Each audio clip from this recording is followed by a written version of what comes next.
Man versus gun.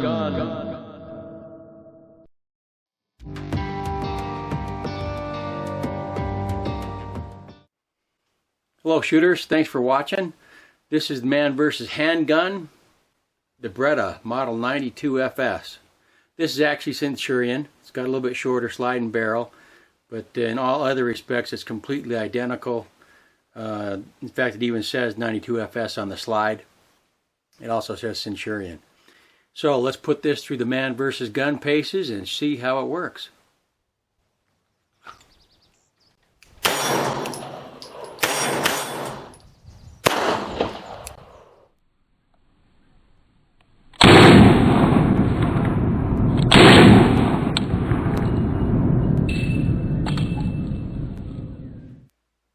Okay shooters, here's the 92F. Let's do the weight on this bad boy. Find out how much it weighs. It is empty. Got a magazine, no rounds. And it weighs 2 pounds, 0.6 ounces. 2 pounds, 0.6 ounces. Now to put that in perspective, we're going to grab the lightest of the full-size fighting handguns, which is the Glock. This is also unloaded. But the Glock, in order to equal the same weight of the Beretta 92, we'll be able to add some ammunition to the pile here. These are 115 grain full metal jacket. In order for the Glock to weigh as much as the Beretta 92F, you have to add 13 rounds. That puts the Beretta in perspective. It's a little bit heavier than it needs to be. Now let's do the width. Okay, the width at the widest point on the Beretta is the safety, slide mounted safety, and that is 1.498 inches, basically an inch and a half. In fact, a little bit of the finish is worn off these things with the paint on there. It probably is 1.5 inches exactly at its widest point. Next widest point is at the slide stop area, and that comes in at 1.462. The grip area is 1.375. It's a fatter handgun, no question about it. Okay, there's two trigger pulls on the Beretta 92F. Yes, there's the double action trigger pull, which is the first shot typically, and that is somewhere around 12 to 14 pounds. My trigger gauge doesn't go that high. Since this has seen a lot of rounds through it, it's pretty smooth, but it is heavy, and it stacks near the end. Stacking means it gets heavier the further you pull. The single action trigger pull isn't nearly as bad. It's 5.2 pounds. There is quite a bit of there's some slack there before you hit the wall. Then you hit the wall, and it's a pretty good break. A little bit heavier trigger than I like, but not bad. The reset, which some people are real concerned about, I don't think reset's that big a deal, but reset is not bad. You notice how the reset you got to let out. There's the reset, and then you have some to come back to the wall, and then it breaks. So there's two different types of trigger pulls with this. There's double action and single action. Obviously, since this is man versus gun and we're looking for the most ergonomic firearm that we can find, this is not optimum because you have to learn two different trigger systems. Learning one is better than learning two. Okay, so there's the trigger. We have these side panels here. They can be taken off and replaced with either thinner ones or thicker ones. The back strap is non-adjustable. It is grooved, but it's non-adjustable. The receiver is made of aluminum. It's lightweight. It doesn't seem to get as hot in the sun as steel does, so that's a good thing. The magazine well is flared on the front, but not on the sides or the back. Okay, the magazine it's the exact same size. This is not the only handgun that's like this. It's the same size as a Glock mag, but it holds 15 rounds. This holds 17 rounds. So that's less than adequate in my opinion. Since it's the same size, it ought to It ought to hold 17 rounds. Now let's look at the magazine base plate. That's this part right here. When you have to do one-handed malfunction clearance drills, it's really important that you're able to grab that magazine with either part of your belt or your pants or your shoe or your boot or something, so you can get it out. This does have a little bit of a lip there that can help you grab on that. So it's somewhat Type 3 malfunction clearance drill friendly. I'm giving that a 3 out of 5. Okay, magazine operation. Let's see if there's some. There, you see. I'm going to give it a 5 on that because it pushes back after you insert it all the way. So it clicks and goes in a smidgen more. In my experience, a magazine you're less likely to flub or reload if it has that little bit of tolerance there to work with. So that's good. The magazine location is right behind the trigger guard. It's one side only.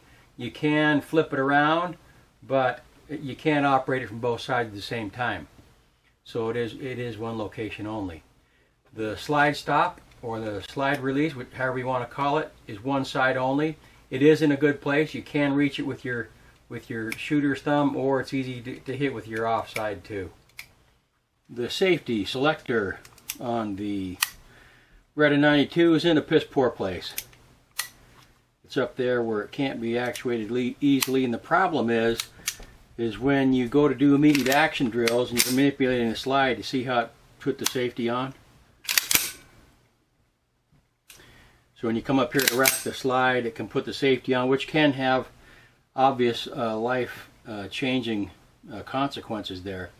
So there's a couple ways that I teach people to do this. If they shoot with their thumbs forward, after a slide manipulation happens, I teach them to bring their thumb across, and then as a double check, when they put their two-handed firing grip together, to push their thumb forward, because if you missed it, let's say you missed it with your thumb and you came back and you got your grip, then when you come forward, I can flick it off, and now my thumb is sufficiently high that I would be able to tell with my thumb if the safety's still on. So that's the workaround for the Beretta safety.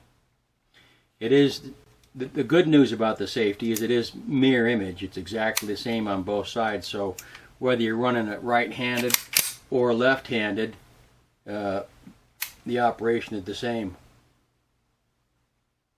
Okay, the rear sight. It is sort of small for a handgun. Small, I mean, it's short. It doesn't stick up off the slide very far, and that's okay. That can aid in concealment and things of that nature.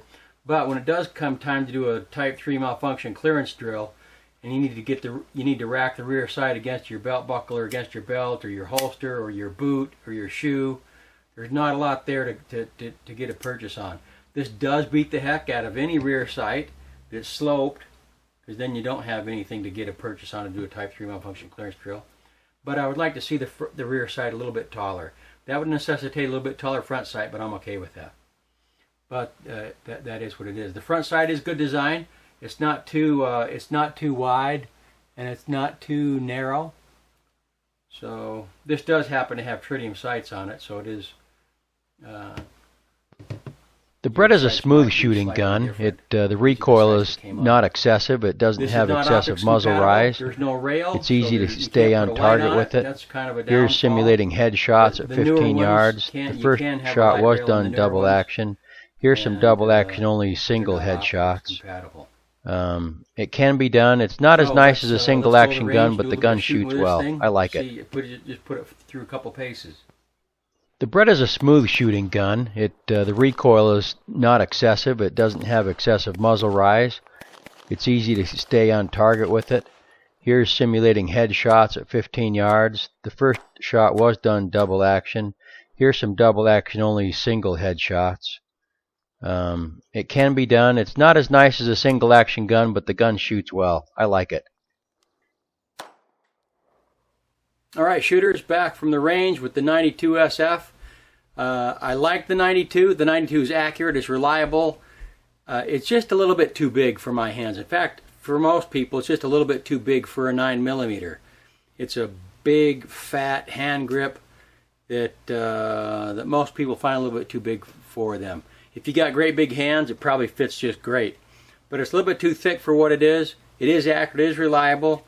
You do got to be careful with the safety selector up here on the slide.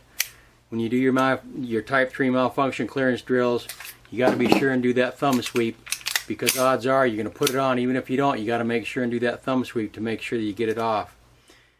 The double action trigger pull sucks. There's no two ways to put it. The single action is not bad, but 2 trigger pulls is not optimum. It's better to have 1 trigger pull to learn than 2 different trigger pulls. But if what you run is a 92 SF, it can be run very well. It can be run fast. It is reliable. It is accurate. It has been our military's handgun since the mid 80s or so. So it's got a long track record of reliability in the sandbox also. Some of the magazines they had over there weren't so reliable, but you get this with good magazines, and it's a good handgun. So overall, the Beretta doesn't score real high on the man versus gun spreadsheet. You'll see that when you go to it. But it does the job, and that's the bottom line. Thank you for watching. We'll see you next time.